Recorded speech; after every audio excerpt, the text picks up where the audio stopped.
I've flown into Punjab's northern city of Amritsar on the border with Pakistan. My journey starts at the Golden Temple, Punjab's most revered landmark. I'll then travel south to Ludhiana, the heartland of the state, to experience a rustic village life, which is now being marketed as a tourist attraction. Here I'll look at the folk music and dance that gave birth to Bhangra, the energetic music of this vibrant region, and take a lesson in cooking from the locals. My final destination is the capital of the state, Chandigarh, the modern face of Punjab and the country's greenest city.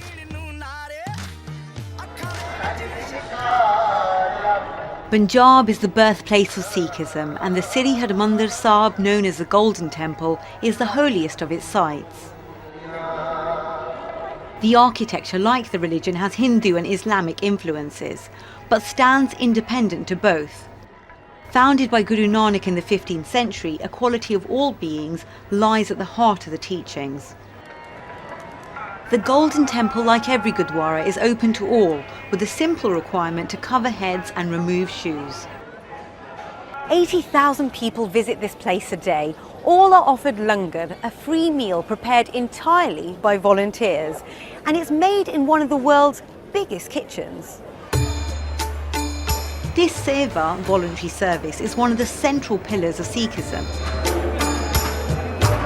and essential for keeping the Gurdwara open 24 hours all year round. And in the communal dining hall, all sit side by side, regardless of caste, creed, religion or background. I arrived here in India only 3 days ago, and we came straight from Delhi up here to Amritsar, and it's very, very nice. We were only going to stay for about 1 day, but we stayed for about 3, and it's really, really, really amazing here. I've never met such welcoming people before. The Golden Temple and other Sikh sites in Punjab are the biggest draws for pilgrims and non-religious visitors to the region, and Amritsar is well developed for the needs of tourists. People wants to come far and far. We have an international airport here, and then when they come here in the temple, we have more than 600 rooms for them to make it more easier to living here. The frenetic lanes of the old city outside the Gurdwara sharply contrast with a sense of tranquility inside. But things haven't always been peaceful here. In 1984, the Indian Army caused heavy damages when they forcibly removed Sikh militants who had made the Golden Temple complex their base. The gold in the Gurdwara was donated over 200 years ago by the leader of the vast Sikh empire of the time, Maharaja Ranjit Singh. Later that day, I met the descendant of one of the Maharaja's fiercest generals.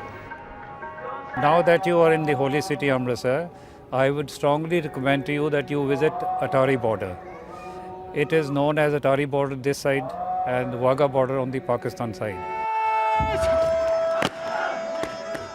You must see the parade, which is a very popular parade, where you will see the best of our soldiers and the best of the Pakistan soldiers. This is the only border crossing between India and Pakistan. Every day, just before sunset, it becomes a scene of pure pantomime, as vast crowds gather on both sides to cheer the troops in this eccentric ceremony to mark the closing of the border.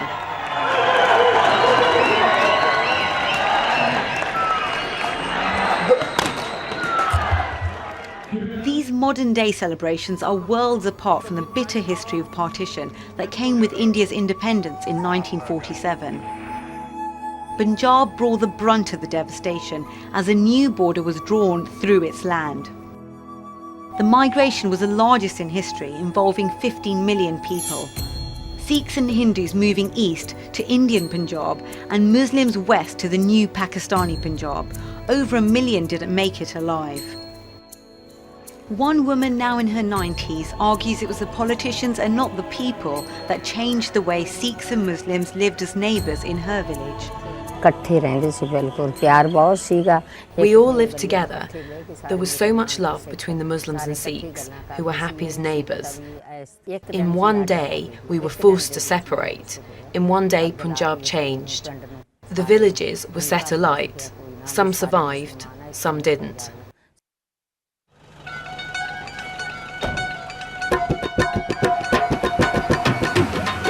I'm heading south now, and travelling by road is the best way to get around.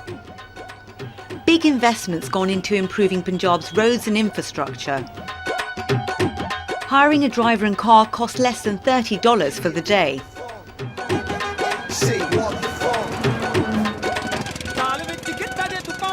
Lush landscape greets me as I arrive in the villages of Ludhiana.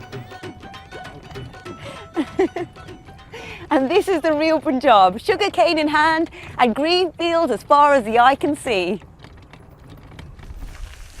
Record agricultural production has long earned it the reputation as the breadbasket of India. Despite its recent urban prosperity, it's managed to retain its rural charms. 70% of our population live in villages, and we want visitors to be able to experience this traditional way of life. That's why we're launching farm tourism this year and developing the facilities so people can come and stay with the farmers and their families.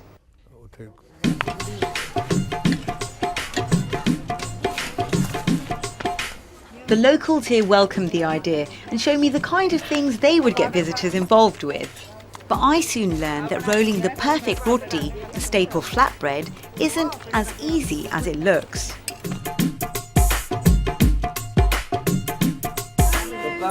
Take two.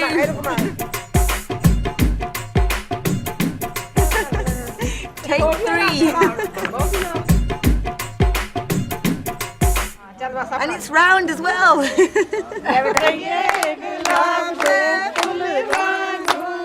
When the folk songs start up, although I join in with the dancing, I leave the singing to the experts.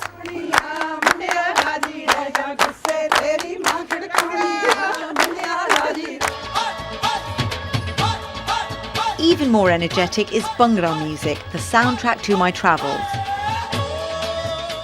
I think Bhangra music is definitely big part of our identity, of Punjab's vibrant lifestyle, and Bhangra music is so powerful. Punjabi music is quite loud and a lot of energy, and that's what Punjabis are known for, a lot of energy. Traditional Bhangra beats have evolved, with contemporary collaborations popular, especially in the West. Movies as well as music are big cultural exports, helping to promote Punjab. When the kids born to Punjabi parents, say in Canada, in England, who never been back to India, never been back to Punjab, and they've seen the films and they go, wow, we never knew Punjab was so beautiful. His latest movie draws connections with the community who emigrated to Canada.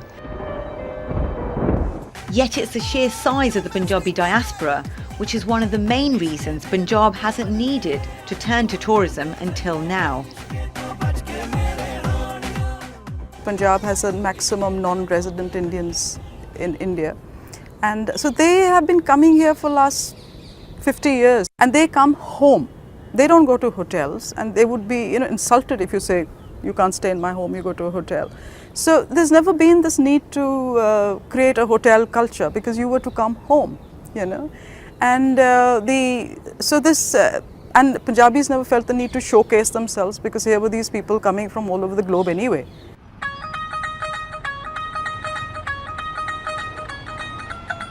Well, one place already well equipped to cater to tourists is Chandigarh, capital of Punjab and its neighbouring state of Haryana. There's a wide range of hotels here. You can get a room in a high-end hotel from $100 and budget accommodation for less than $50. And it's an easy place to fly to. This is yet another face of Punjab, a very modern one. The Chandigarh city has been designed by one of the famous French architect, Le Corbusier. A lot of foreign visitors do come here just to see his work. The young architects from different parts of the world, specifically from the Europe. And domestic tourists are drawn to the city, which is considered the greenest and cleanest in the country, and its weird and wonderful attractions. No trip is complete without shopping in Sector 17.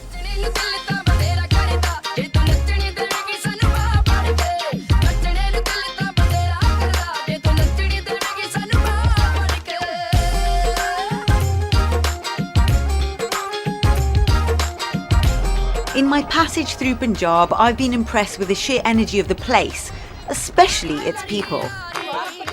Yes, it's got to improve facilities for tourists, but the hospitality here and the Punjabi zest for life may tempt you to visit now before it changes too much. And along with all those memories, I get to leave with the ultimate Punjabi souvenirs.